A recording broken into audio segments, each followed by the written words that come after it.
Hey everybody, it's Eric Mueller. Welcome back to the Eric Mueller Show. Today I'm really excited to introduce the second interview guest of the show, Dr. Donald E. Letendre. Currently the Dean and a Professor at the University of Iowa College of Pharmacy. Following completion of his doctorate in pharmacy, as well as a clinical residency at the University of Kentucky, he served as an assistant director and assistant professor at the University of Kansas Medical Center.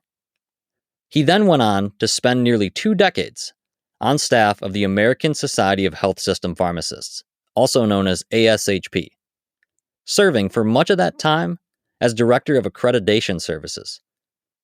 He was then also a Dean and Professor at the University of Rhode Island and the Executive Secretary of the Rhode Island State Crime Laboratory Commission, immediately prior to his responsibilities at Iowa. As a clinical practitioner, educator, association staff member, and now academic administrator, Dr. Letendre has been privileged to serve countless students and postgraduate residents throughout his career. He has actively participated in the development and implementation of standards that have helped shape pharmacy practice, residency, and technician training programs worldwide.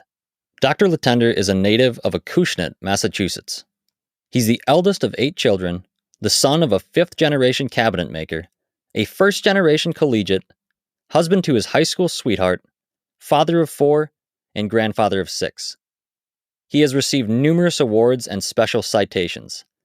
Recently, he was awarded the American Pharmacists Association Academy of Student Pharmacists Outstanding Dean Award. He was also named to the University of Kentucky College of Pharmacy Hall of Distinguished Alumni. I know you'll love hearing the story of a man who is the epitome of success in regard to academia and leadership. Listen for Dean Letendre's tips for how you can be more successful in your own life. Let's get to the interview.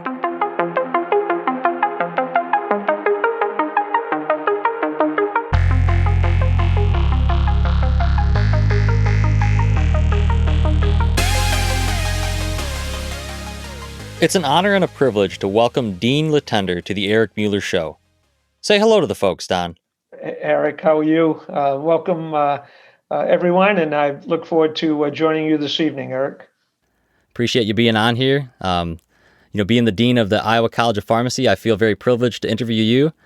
Being a resident of one of your residency sites has been a great experience thus far, and I'm really excited to kind of dive into what makes your success clock tick and figure out how we can learn to apply your life values to the audience. So my first question that I have for you is just, when did you know you wanted to become a pharmacist? Or tell me a little bit about your desires leading up to that point to go to pharmacy school. Well, thank you, Eric, and thanks for the privilege of being a part of your show. I want to wish you great success in this journey. I grew up in a small town, a couple thousand people in southeastern Massachusetts. My mom and dad were of French-Canadian descent, and as many French Canadians did back in the 30s and 40s,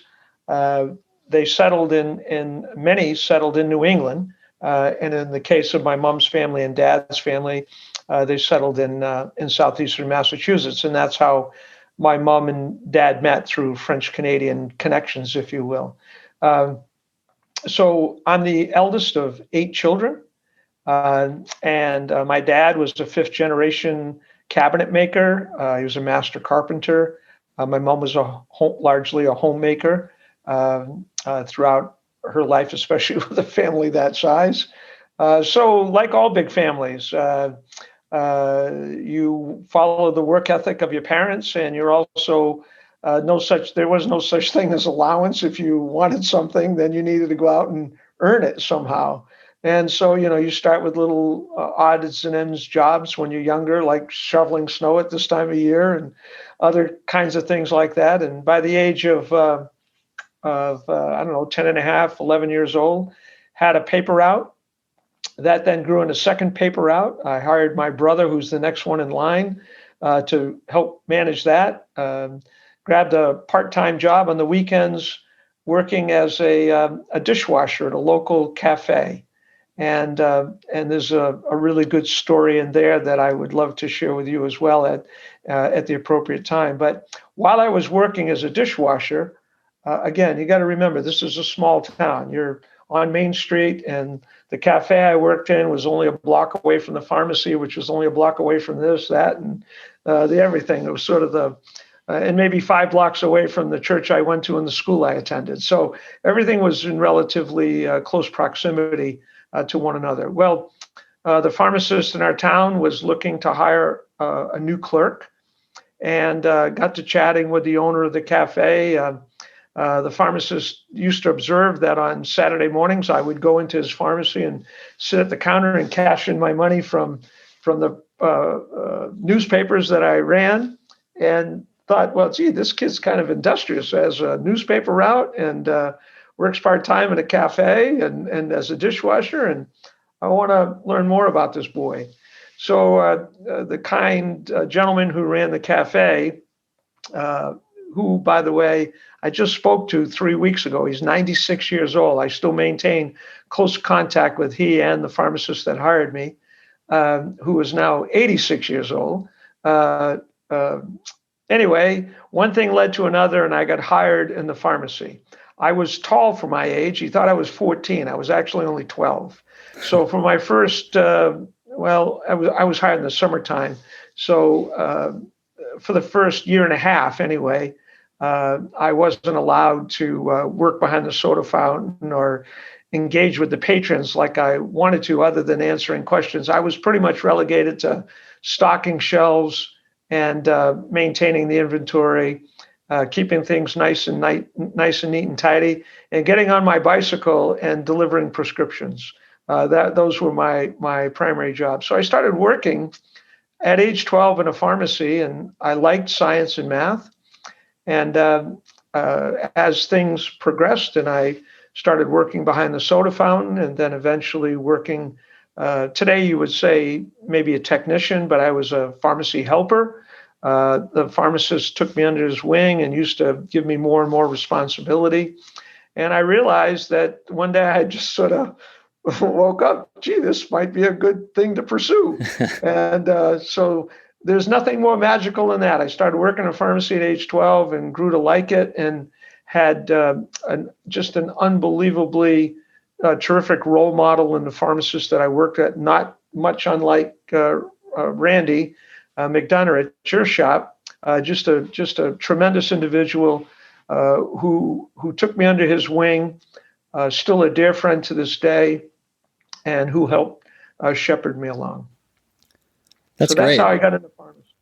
Yeah, so it's instilled that passion in you at such a young age, and I think that from talking to other people that have gone to do medical professions, I know I feel that I was maybe a little late to the pharmacy game, but I always had that healthcare passion from a young age. Going through grade school, and that personal connection with patients, someday was a high priority for me. So, thank you for sharing some of your background, and I know it helps give the audience a little bit of a picture of your life.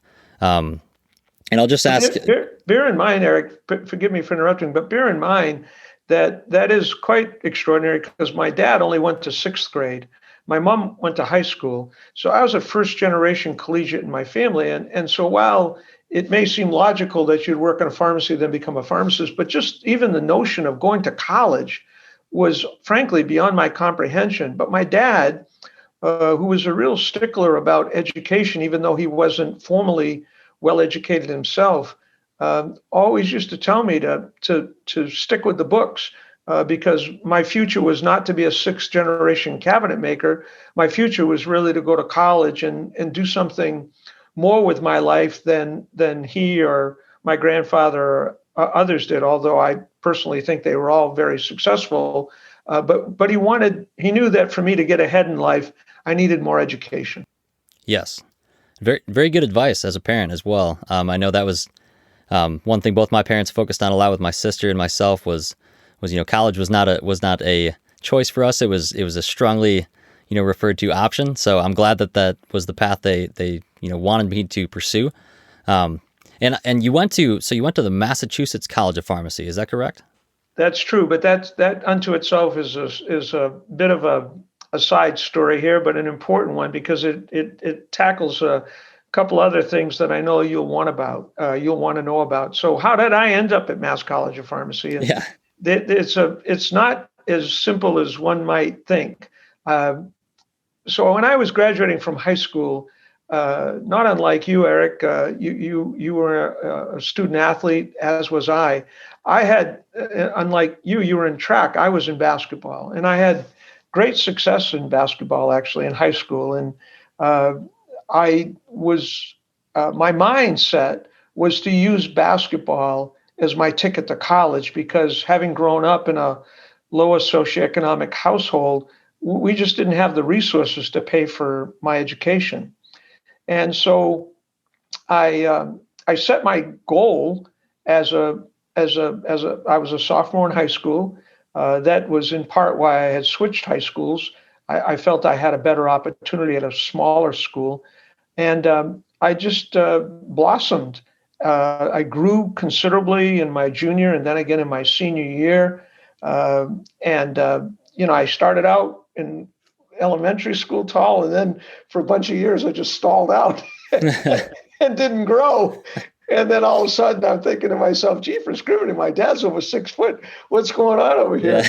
Well, then finally Mother Nature caught up to me and I started to grow again, and finally got up to just shy of 6'3". Finally made 6'3" in college, but I had good success in basketball. So I got noticed and was given an opportunity to play basketball at the University of Rhode Island. Okay. Irony of ironies, right? Because ultimately I became dean at the University of Rhode Island before coming here. Yeah. Well, anyway, back then, this would and back you wouldn't know this, Eric. Maybe a good portion of your audience would know this, but back then, freshmen in college were not allowed to play varsity sports. You had a freshman team, and then in your sophomore, junior, and senior, you played freshman. You played varsity. Okay. So back then, there weren't no such things as one and dones like there are now, where you come in and shine as a freshman and then you go pro. That would have never happened. I wasn't going pro anyway, but I was not that good. But I was playing on the freshman team. Well, like a lot of college coaches then, they didn't make the salaries they made now. So many college coaches had camps. And what they would do is have their players serve as their coaches for the children. So during the daytime, you worked with the children. And in the evening, the players played against each other. And typically it was the incoming freshmen playing against the varsity. So that way there you got to appreciate the level of play that you needed to work yourself up to. Sure. Well, I used to be able to run like the wind, but in this summer, I was getting winded, and so they sent me to the infirmary. That's what they called it, to get myself checked out because they thought I had mononucleosis, and because I was just tired and run down. Well, it turned out I didn't have mononucleosis. I had Hodgkin's disease. Oh my gosh! And so, in a period of 10 days. I got diagnosed with Hodgkin's. I received my draft notice for Vietnam, and I lost my college scholarship. And so it was a traumatic 10 days. And that's where the pharmacist in my town comes in, because he was a graduate of Mass College of Pharmacy. And he called me in. I leaned on him heavily. I was weeping because I was, I didn't know what Hodgkin's disease was. I didn't know how serious it was. They didn't have chemo for it like they have today. And now I find out that survival rates were much different than they are today.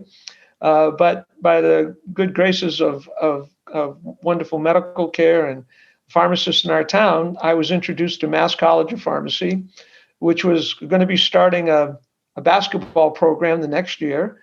And then it was NAIA. Today it would be Division III. But they couldn't offer scholarships, but they could offer an academic scholarship. And I had really good grades in high school. And so they asked me if I could maintain a 3.0. Well, I didn't know what that meant. I said, well, what's a 3.0? They said a B average. I said, oh, yeah, I can maintain a B average. So they told me if I maintained a B average, this gentleman who headed up admissions said that they would find scholarship money for me. Well, Eric, I'm very pleased to tell you that I did have a relapse in college of my Hodgkin's. And so my basketball career in college was held to one season only. And it was only a portion of a season because I got I got ill again. But students in my class helped me, faculty helped me. I made it through. I maintained good grades, and I graduated from college with a $2,000 bill. That was it. I Well, received scholarship support to get myself through college. So you can imagine now as a dean how much that resonates with me in wanting to help current students. So that's how I ended up at Mass College of Pharmacy. It was largely through the intervention of our local community pharmacist, my mentor, who reached out to them, explained to them my situation, and they were willing and wanting to take me in first as a student and then hopefully as a basketball player. yeah, The first worked out great. The second was only so-so. yeah. You kind of you were naturally pushed in the direction you were meant to go, it seems, and that yeah, that I love that story. I think that really shows the value that pharmacy can have, and the story that many pharmacists want to show the world. And you can see with the the COVID pandemic, the value that pharmacy and community pharmacy, where I'm at currently, can provide to people, and it's very profound. And it kind of leads me Well, into it. Oh, go it ahead, sir. also shows you how much that people giving are giving and wanting to help. And quite honestly, given the bumpy road that I had while I was 18, 19 years old, without the guidance of the pharmacists in our town, uh, good medical care, the folks in particular, Dr. Kulkasian, who headed up admissions and was dean of students for Mass College of Pharmacy, just hugely influential in helping me get through, quite frankly. The rest of it I had to do on my own as a student, but even students in my class who knew that I was ill uh, stepped up and helped me out big time, giving me copies of their notes and helping to coach me. A lot of people to thank. And that's important because when I hear things like I'm a self-made person, self-made man, self-made woman, I really don't believe in that because I really think that I've yet to meet a person who has done it all on their own. That usually the most common thing is for others to step up and help guide you. As sometimes you call them mentors, sometimes you call them friends, whatever the case might be, people that help you along your journey. Yeah, and kind of building off of that, do you have one person or a few people that have been your greatest inspiration in your life? So three, Okay, not counting the personal side. sure. First and foremost would be the gentleman who owned the cafe in town, because Roland Castron gave his name. Roland helped me immeasurably when I was a young boy, gave me confidence, and he was the person that recommended me to Manny Lima, who's the pharmacist in our town, who then hired me. And then when I got to graduate school and residency training at the University of Kentucky, a gentleman by the name of Dr. Paul Parker was my professional mentor, along with Manny, of course, in my earlier days in pharmacy.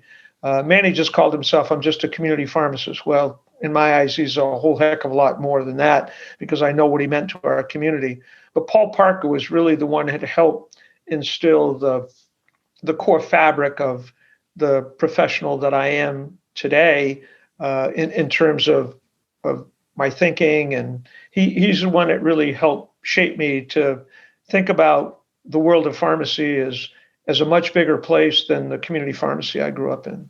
Yeah, very true. And I think that kind of touches on how I view myself early on in my career in establishing those network relationships with those people that can mentor you and teach you and have done the things that maybe you aspire to do. And I think that's very, very essential to achieving your goals. And I also just wanted to ask and share with the audience who are not familiar with pharmacy and pharmacy degrees. So you received a bachelor in pharmacy from Massachusetts, Correct. and then you trained and also received a PharmD from the University of Kentucky. Correct. Back Okay. then, Eric, unlike today, where the only degree you can get in pharmacy is the Doctor of Pharmacy degree, like in medicine, you get a MD, or in dentistry, a DMD. Yeah. Today, as you know, but the audience perhaps doesn't, it's only been since about 1998, 1999 that we have gone all PharmD as a profession. Prior to that, it was a 5-year bachelor's degree. And that started around 1960. prior to that, it was a 4-year bachelor's degree.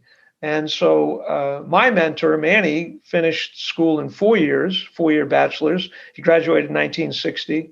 And then I did a 5-year bachelor's and then followed that up with 3 years of additional study to get my PharmD degree, and also did residency training as well at the University of Kentucky. Yes, yes. And I also just want to, share this with the audience and congratulate you from your recent recognition with the University of Kentucky, the Alumni Hall of Fame.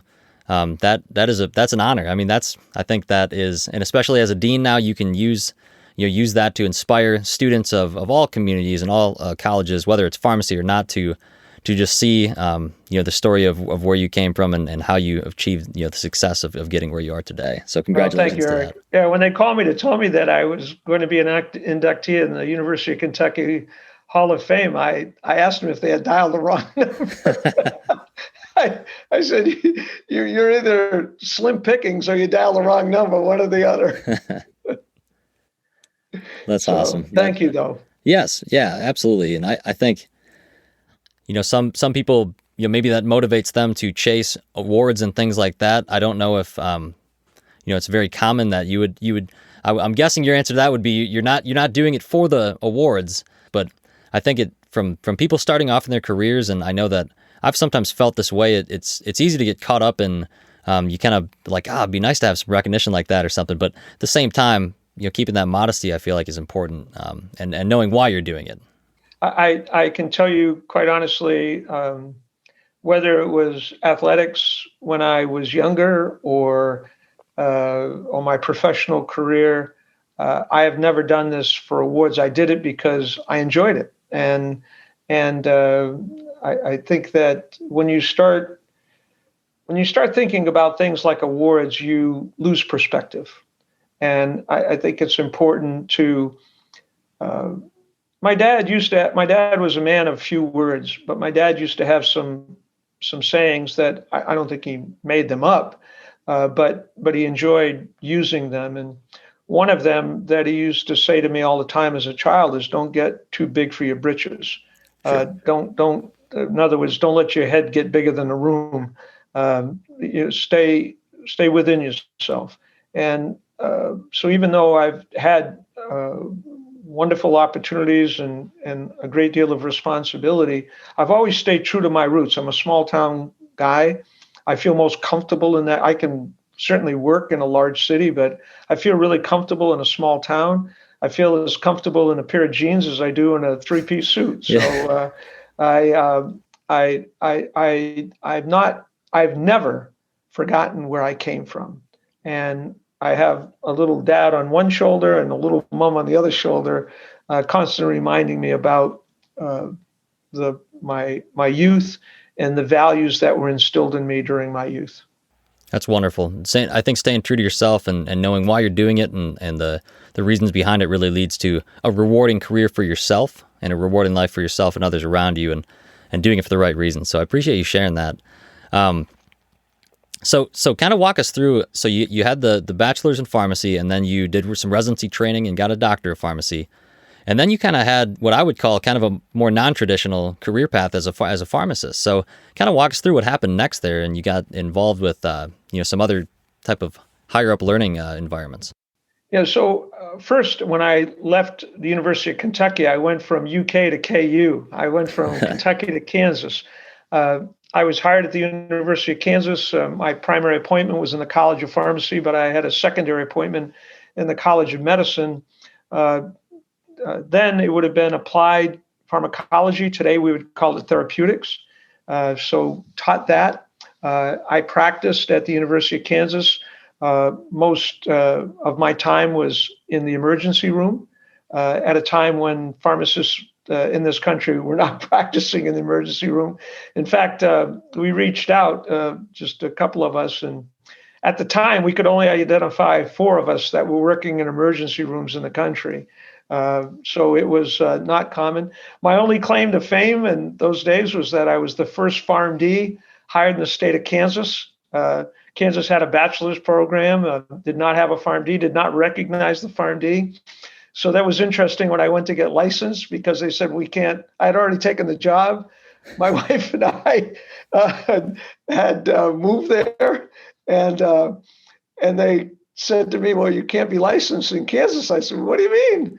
They said, "Well, we don't recognize the PharmD." And I swear to God, to Eric, I was standing in the board of pharmacy there, and talking to the gentleman who was most understanding. He wasn't being rude. When it dawned on me that I had a bachelor's degree in pharmacy before I got my PharmD, Yeah. so I told him, he says, "Oh, no problem. Then we can go ahead and license you." So they were able then to reciprocate my license from Kentucky to Kansas. But yeah, it was an interesting exchange when I found out that my additional education, in their eyes, didn't amount to a hill of beans at that point in time. So anyway, what I did, and I spent some wonderful years there. We started an investigational drug service, helped to bring some others along, in other pharmacists on the team, to begin to assume greater clinical responsibilities.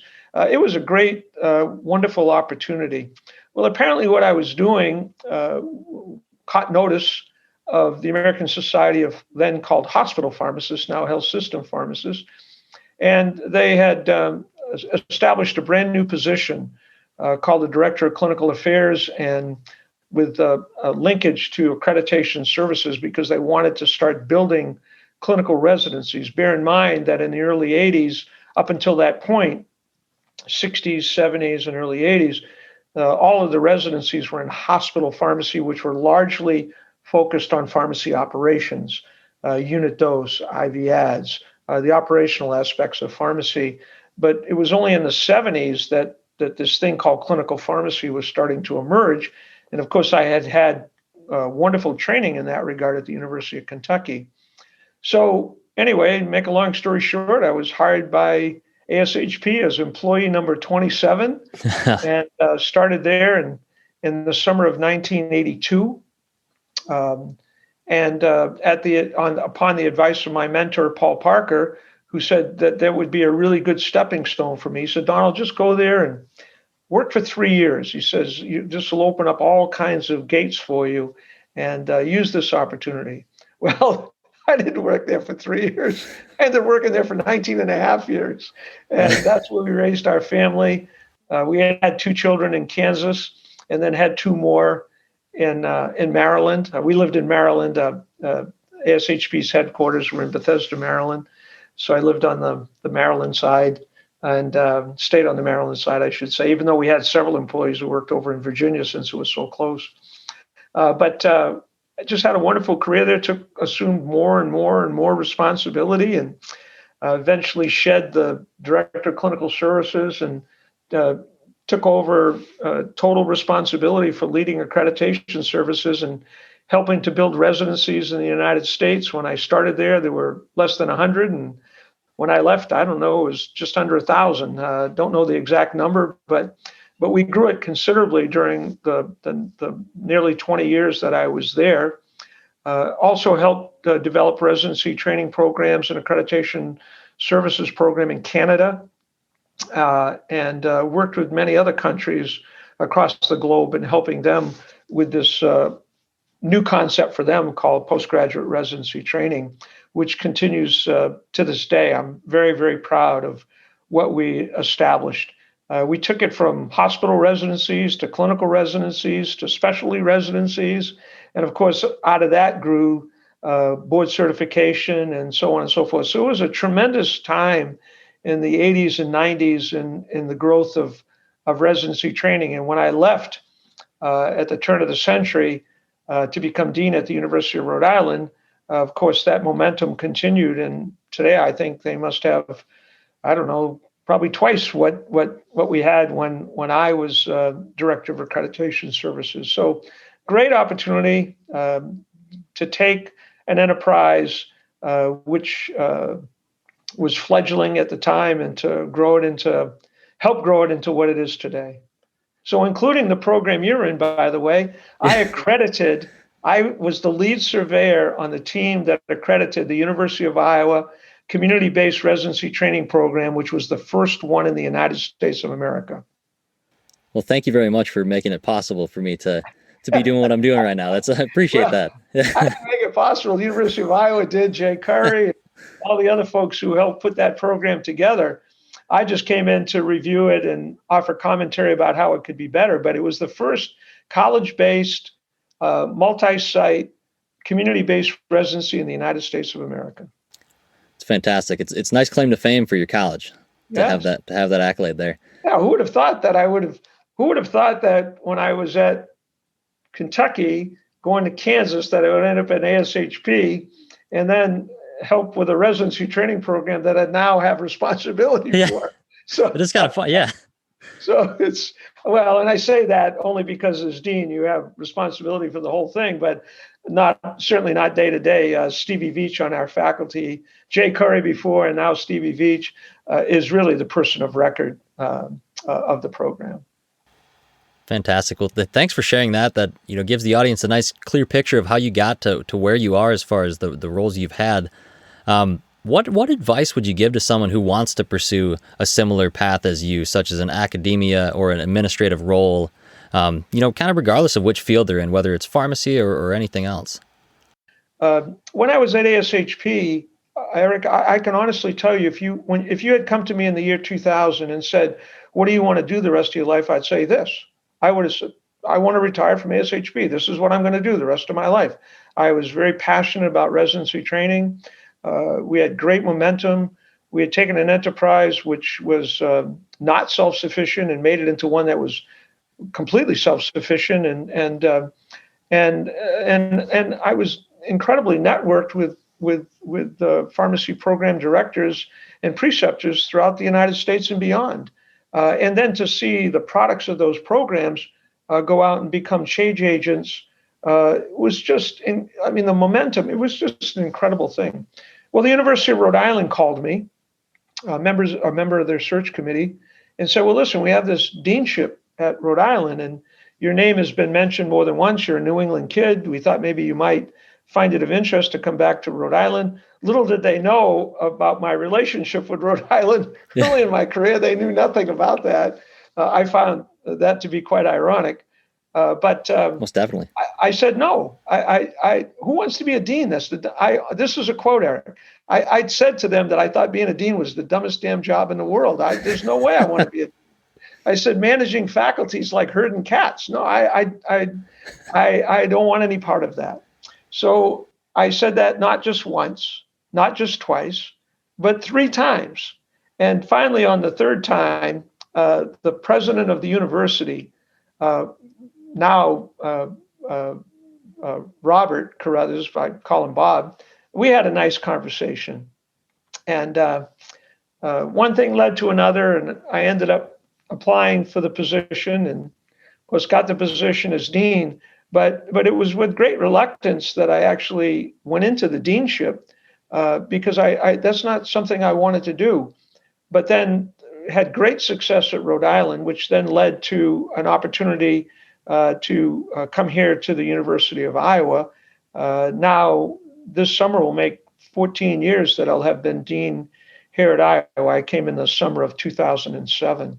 And so going back to the question at hand is, I never aspired to be a dean. Yes, I am a fully tenured professor. Started out my career as an assistant professor at the University of Kansas, then left academia to go to ASHP, as I mentioned. And now here I am back in academics, albeit not as a practitioner. I did teach some elective courses, but there were more on leadership and advocacy and those sorts of things. Nothing to do with the clinical training I had early in my career, but to be an academic administrator for now 20 plus years without ever thinking that that's something that's not something I ever aspired to do.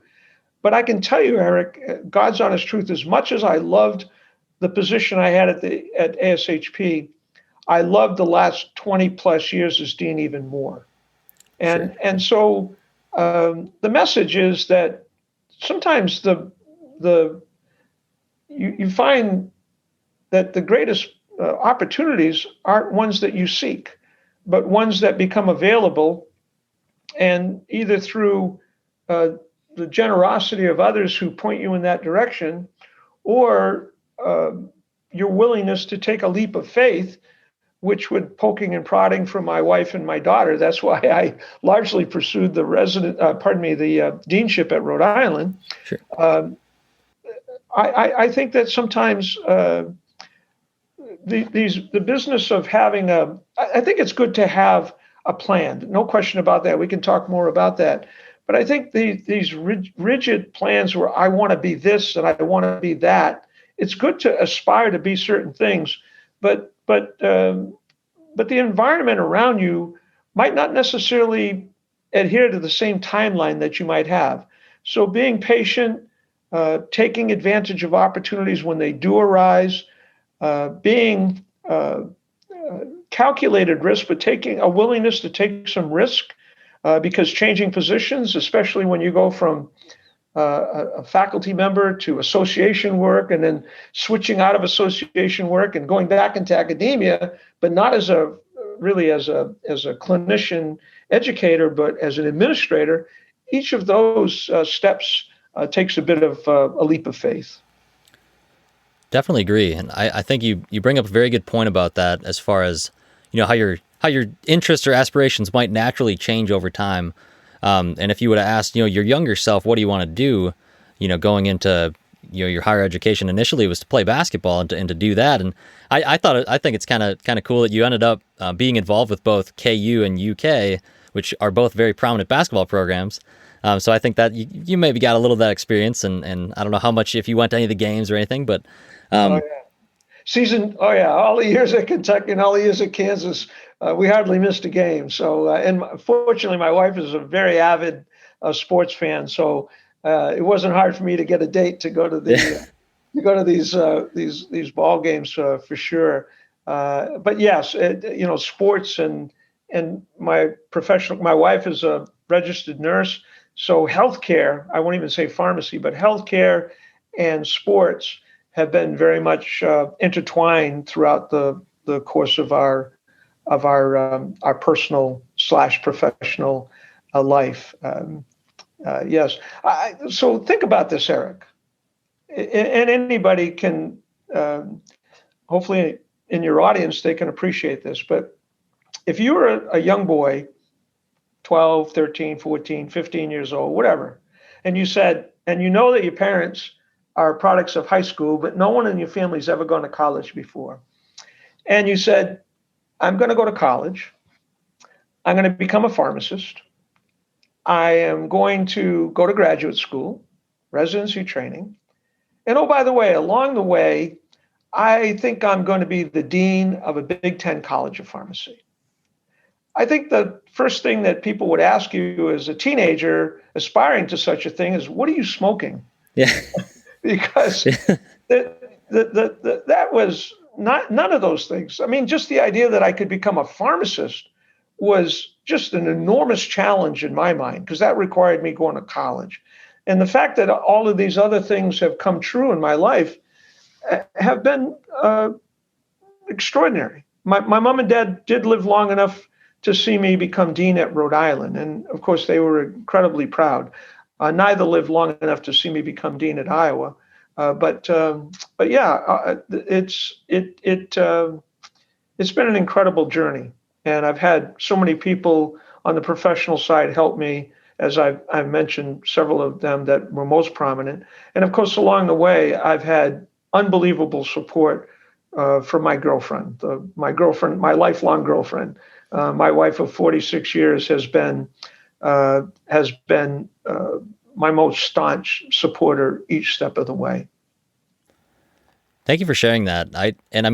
Looking at your career as a recently graduated pharmacist, I would say you've had a great deal of success. A pinnacle of academia to be a dean of a college of pharmacy is, kind of out of this world, as far as if you were to ask, a pharmacy student, what would be in academia, how do you know you've made it to the top? I would say a lot of them would probably answer that you're the dean, you're the man or woman.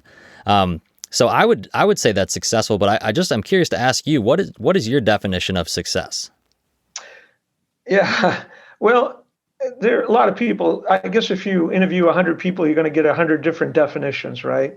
And so, in my what I like to do is focus success on being purposeful. So for me, there has to be a purpose, and if you're pursuing a purpose, there's a certain direction in which you want to go. Um, I always look at it incrementally. So rather than looking at it that you have one huge success, there are incremental successes, incremental positive steps, because you're purposefully going in a particular direction. So I try not to, when I view success, I guess I don't view it as this big uh, pie in the sky. I view it as incremental steps where I'm moving in a positive direction that's in keeping with the purpose that I've set forth for myself. And so I maybe that goes right back to what I talked about earlier with my dad. I just want to always keep myself in check and not get myself ahead of myself. I think it's important to take it things incrementally, because if you look um, when you look back on it, I believe I've been extraordinarily successful. But I didn't feel that way along the journey. Looking back in the rearview mirror, yes, but along the way, no, because it's all been incremental Sure. So, and very purposeful yeah, and absolutely. very unpredictable, because the only job that I ever got that I really pursued was the first one. The other three just kind of fell in my lap. Kind of funny how things can work out like that. It's crazy. Well, thank you for that definition. I mean, I know that, like you said, you ask 100 people, you get 100 different answers. I believe that to be true as well. But kind of building off of that, do you think there's any sort of pattern or formula that one can harness to be more successful, or are there certain habits that one could emulate that can get them to their next level? Yeah, there's sort of a common thread in leadership. I've read a lot of books on leadership. I really have, and I would fashion myself as a student of leadership, if you will. I enjoy reading about it because I enjoy reading about other people's successes and what it took for them to get to where they had set their sights on. Um, what I've come to learn, Eric, is that there are a series of common characteristics for successful people, and uh, so I've tried to emulate others. There's a number of people in my life during the course of my life where I've looked at them and gosh, that particular trait is something I would like to incorporate in my life. I don't want the total person. There are other parts of that person I don't want to copy, but there are parts of that person that I really want to copy. And so what I've tried to do is be observant of other people who have had successful careers in leadership and tried to sort of pick and choose the best characteristics and do the best I can and try to integrate that in my life. I'm sure if somebody else were looking at me, there are certain characteristics that I have that they might like to emulate and others that they might not like to emulate. I think it's just natural to do that. So I'm by no means perfect at all. But I do think that there are certain things that help drive you as a person. So one, in terms of being successful, I think you have to have, when you come into a leadership role, you whether it was at ASHP or Rhode Island or here, you give yourself a little bit of time because you just don't want to go in like gangbusters. But it's important as a leader that you develop a vision. And there's an old Chinese proverb that says, vision without action is hallucination. And so you have to have a vision that you can actualize. Because if you can't actualize it, then it's just a lot of words. Maybe putting it simply for other people, that a goal without a plan is just a wish.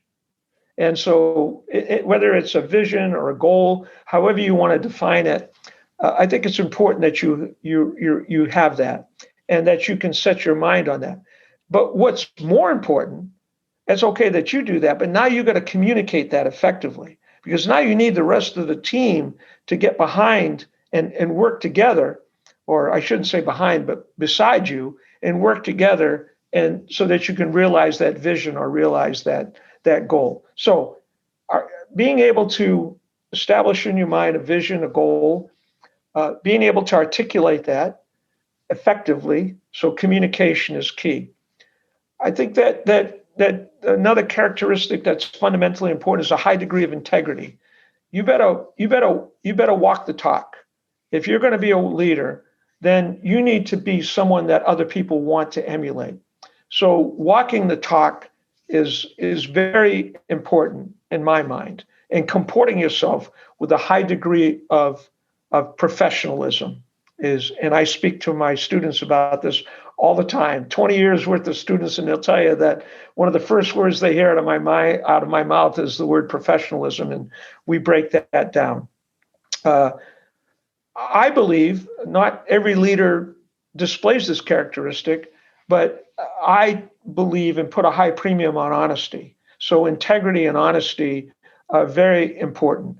I think it's really fundamentally important, again, as someone that others want to emulate, that you demonstrate the characteristics of integrity and honesty. And then the last piece that I wanted to throw out there is empathy. You need to understand the people around you. They have highs and lows. And so being connected to human beings requires that you have a good emotional quotient. And so your ability to have empathy and understand people and meet people where they're at. Sometimes they can just knock it out of the park because they can focus on that. But what happens if something untoward happens in their family and they're in a low point? Do you give up on that person? No. You understand them and you meet them where they're at. And believe me, if you do that, when they recover, my goodness gracious, wait to see how they achieve. And so I think that leaders recognize that people on their team are at different points all the time, and being able to see that and work with that and help to encourage them, I think is really important. So a high degree of empathy. And going back to communication, what makes for an effective communicator? It's not just words out of your mouth. I would argue vehemently that the most effective communicators are good listeners to start with. So in order to communicate well, you need to listen to the person, because as my mom and dad would say, it's a two-way street here. My dad liked to say that there's a reason why God gave you two ears and one mouth. You listen twice as much as you talk. And so I've not lost sight of that. Yes, you have to jibber jabber a lot as a dean. Yes, there's no question about that. But I have really worked hard, and I'm trying to improve all the time at being a good listener. That helps you become a more effective communicator. So those are some of the characteristics that I believe make for a good leader. And those are some of the characteristics that I keep, as the expression goes, sharpening the saw. Those are the things I keep trying to sharpen the saw on all the time. I love it. I love it. Thank you for sharing those tips. I know that they sound maybe simple when you say them, but putting them into action, I think, would be the challenge, and just that daily practice of like you said, making those small incremental steps purposely forward. I know that I try to do that in my own life. It's tough to stay on track all the time, but if you can do it just on average, if you can make sure that you're doing it most of the days of the week, and slowly get into doing it every day of the week, I think that makes a big difference. It's important when you're in a position of leadership, Eric. Oftentimes, you have to take pause. And the reason is because in the world that I have lived in since 1982, the successes that I've had have not been measured in minutes and hours and days, is typically months and years. And it would be very easy to get discouraged and say, well, gosh, I'm not accomplishing anything. Only as I said earlier, when you look back in the rearview mirror, you realize, oh my goodness gracious, we've accomplished a lot. And I say we, because it's important to recognize that you didn't do it alone. You did it with a team. And yes, you might have been at the head of the parade, but it's a team effort. So it's always important for you to take pause and reflect upon the incremental changes that you have helped bring about, because by doing so, it'll bring you a great deal of satisfaction when you look back and you say, goodness gracious, yes, we have moved the needle. If you think about it, only looking forward and not taking time to reflect, then it's not as readily apparent. But when you take time to reflect, you go, goodness gracious, we've moved this needle a whole heck of a lot further than I thought we moved it. Yeah, that it reminds me of a quote from one of my cross country teammates in high school. We were on a run, and I think we were on an 8-mile run for the day, and we were maybe about 5 or 6 miles in, and I was getting a little bit tired. I think I was a freshman and he was a senior, and his advice to me was, don't think of how far we have left to go. Think of how far we've already gone.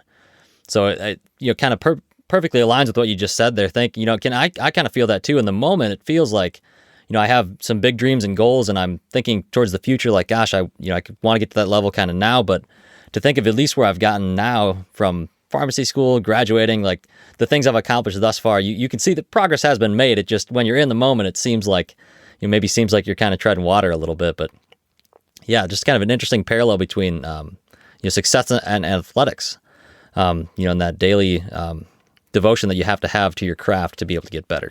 Right. So, right. Yeah. Yeah. So those are some of the things that I hold true in leadership. And once again, they're words that come out of your mouth. The more challenging thing to do is to try to live those words. Yep. Absolutely agree. So the backbone of the Eric Mueller Show is to really explore what makes any successful person's inner clock tick. So you've shared some of those tips as far as how you can be more successful. But what is the one single driving force that keeps your inner clock ticking towards success in your life? People talk about the word failure. That's not in my lexicon, by the way. I prefer the word, and I'll digress and tell you about that in a moment. But I think when you come from humble beginnings, there's always this sense. My dad never had a security blanket. He didn't have a pension. He didn't have this. It was incumbent upon my dad to earn that next week's salary so he could pay the mortgage or put food on the table or whatever the case might be. So if my dad was ill or if he got hurt, when he didn't work, it was a 100% loss. There wasn't things like vacation time and sick time and those sorts of things. And so I think for me, witnessing my dad, my grandfather, and how hard they worked, I've always felt like I needed to, it's not fear of failure, but perhaps not wanting to dishonor my family, that I wanted to make my mom and dad proud that the boy they raised took it one step further than what they did, which was what their hope was. So for me, I think what has driven me more than anything has been to just my family name. They can take everything away from me, but you can't take away my name. And so for me, my name means a lot, and more than I can that I could put a value on. It just means everything to me. And so I've never wanted to dishonor my name, my family name. So I think that's what's perhaps driven me more than anything else.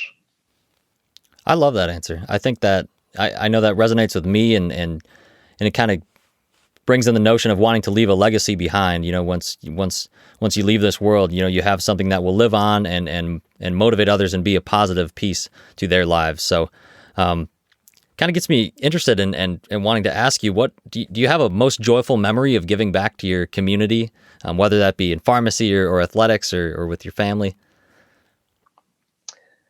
I on the professional side, there have been a number of things that I've been fortunate to be associated with.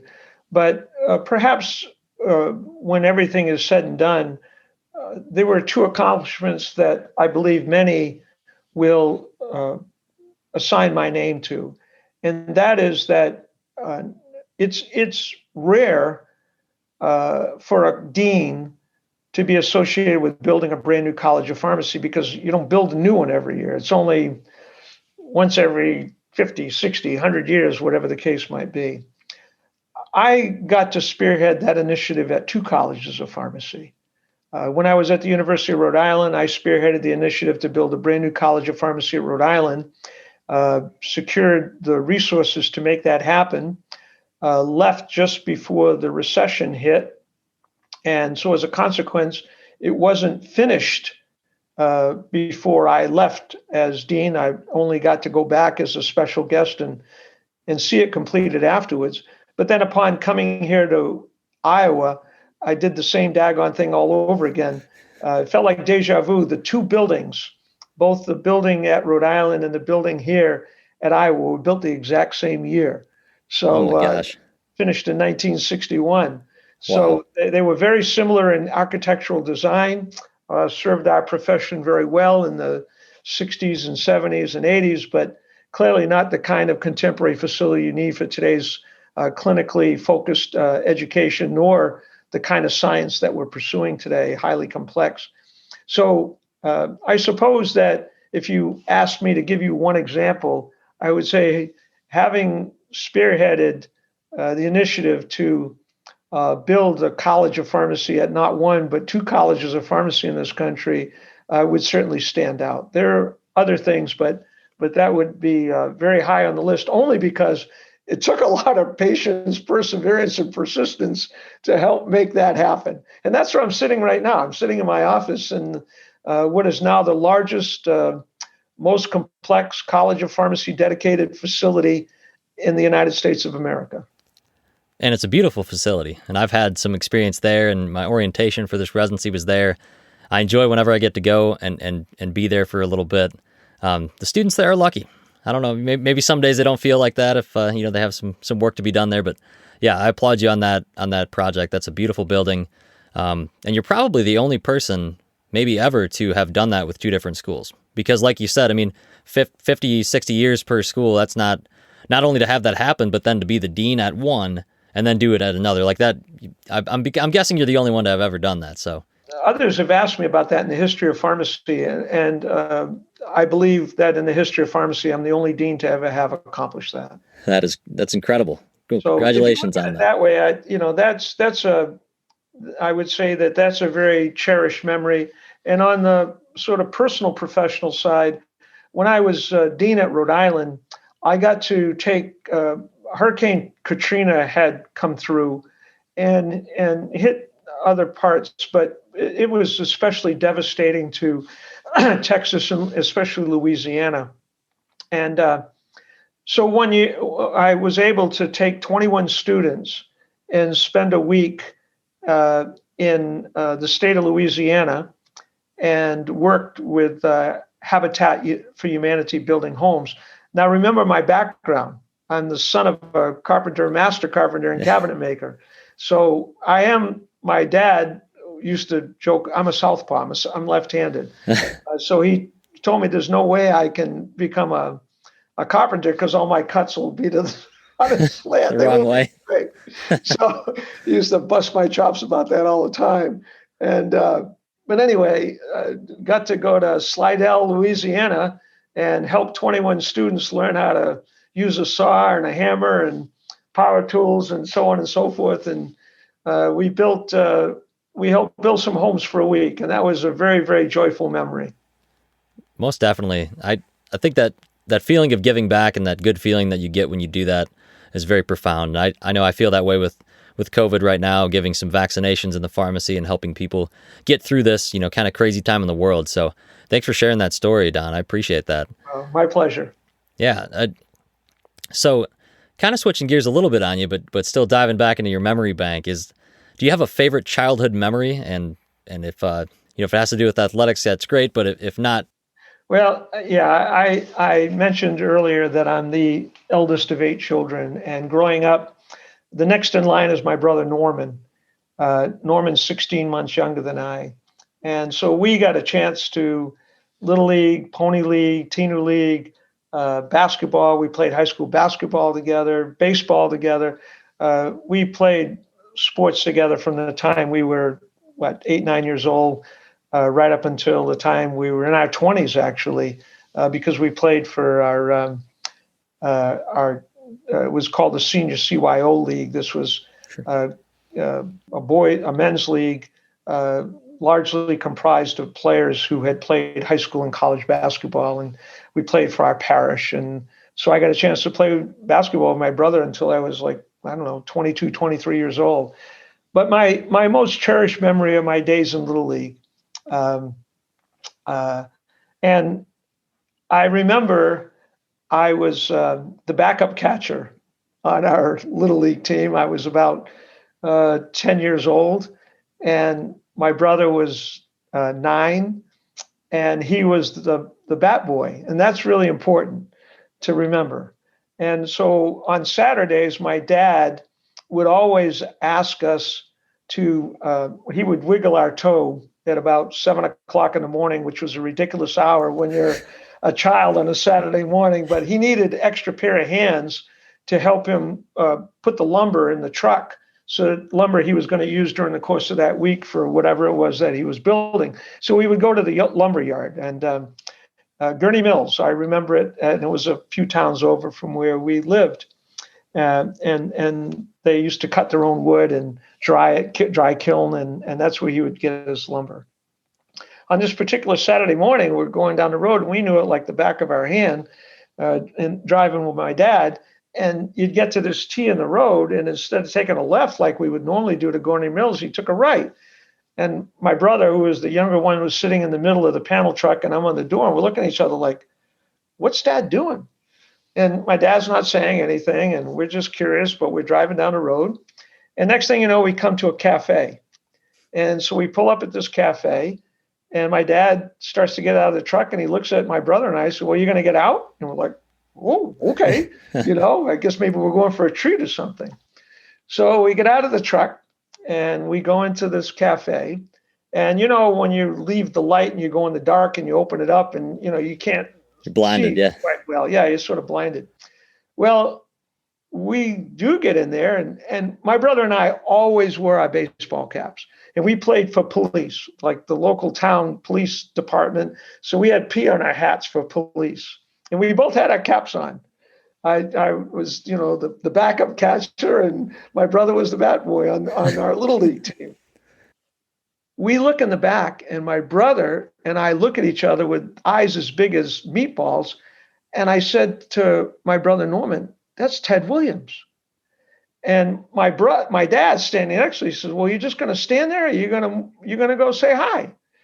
And so we moved, and we got in proximity, and Ted Williams was holding court with his buddies, his fishing and hunting buddies, and in the town of Lakeville, Massachusetts, and which was only, like I said, 3 towns over from where we lived. And so we go there, and one of the gentlemen said, hey, Ted, looks like you got a couple of ball players here that might want to say hi to you. So my dad nudges us in the back, and we go to the front. And so he said, hey, who do we have here? Well, Ted Williams was 6'5". Oh, wow. They was called a splendid splinter, tall and lean. That man stuck his hand out, and when he wrapped his hand around my little hand, he just enveloped my hand. I mean, my hand disappeared. So, you go to shake. My dad taught us the proper way to shake hands. And so Ted Williams gestures, and I go over and I sit on Ted Williams' lap. And he says, so what do you do? I says, oh, I'm the backup catcher in our Little League. And he goes on to talk about how important catching is and how that's really good. And, taps me on the back and tells me that's a really good position. And incidentally, I was a catcher right up through high school. I never played any other position. And so I was so proud, when I get down. Of course, this is the days before cell phones. There's no pictures. Yeah. Didn't even think about asking for an autograph. Nothing. My little brother gets on his lap. What position did Ted Williams play, Eric? Do you know? I actually do not. What position did he play? He played for the Red Sox his entire career, and he played left field. My brother's what on the team? He's the bat boy. He's the bat boy, yeah. He sits on Ted Williams' lap, and Ted Williams says, "What position do you play?" And my brother, the little snot, says, "I play left field." And he goes, "Oh, my favorite kind of ball player." He gives him a big hug. And he said, "Oh, this is a future left fielder for the Boston Red Sox." And he's just regaling him. And I'm standing there stewing, going, "You lying little snot. You tell him you're the left fielder for the, for the, you're the fat boy." Because my dad's just giggling because he knows what the truth is. And I'm steaming because my brother went up to me for sure. Gosh. That memory sticks with me forever. One of the things I never did, and my brother and I talked about this, I regret this to this day, we never asked my dad how he knew that Ted Williams would be there. Because my dad was not a sports fan. He liked boxing, but the traditional sports, baseball, basketball, football, my dad didn't follow any of that. So how he knew, but he knew baseball was important to my brother and I. And good for him that he took the time out of his day to take us there and make a memory that I'll never, there's no photograph, there's no signature. The only place it resides is in my memory bank. Absolutely. I was going to ask that too. I was curious if your father had set that up, or if he knew that, if he had some connection that was able to contact him. That's crazy. Well, I can only assume, there are a lot of electricians, plumbers, carpenters, my dad knew all these folks. My dad loved to fish and loved to hunt. I can only assume that through a friend, whatever, said, "Hey, your boys play baseball. Did you know that?" And my dad's like, "Well, shoot, that's a hop, skip, and a jump from where we go every Saturday morning. If he's holding court," this was in the fall after baseball season, "if he's holding court over there, we'll take a shot and go to we never had breakfast there. We didn't spend a dime there. My dad didn't have the money to do that. But we did go in and we got to meet Ted Williams. Yeah. What a great memory. And like you said, you don't necessarily need the photo or the autograph to know that it happened, because you were there and you lived it. So yeah. So, and the fact that I get to do it with my brother, who I love more than I can put into words, my best friend growing up,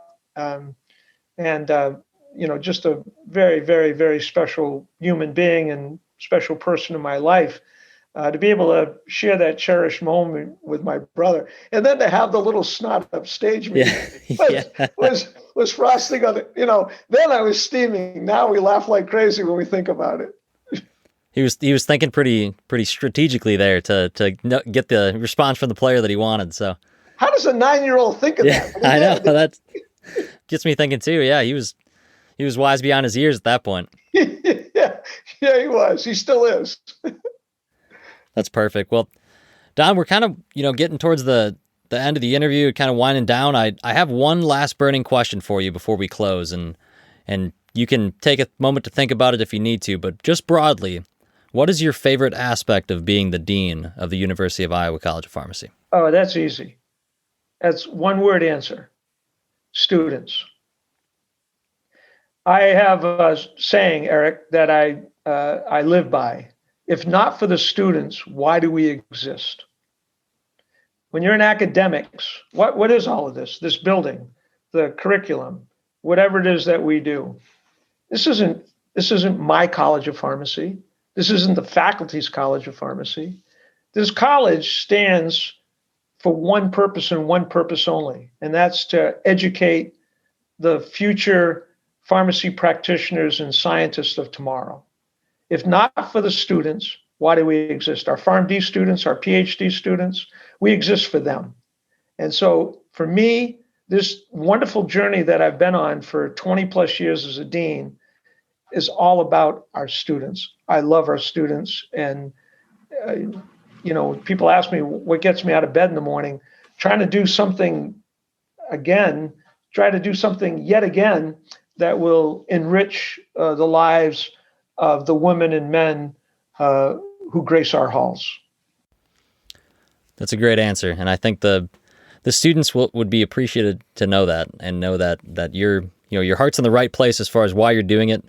So I really appreciate you sharing that. Really appreciate you being on the show, agreeing to be interviewed. Eric, excuse me, but in French, the expression is called raison d'être.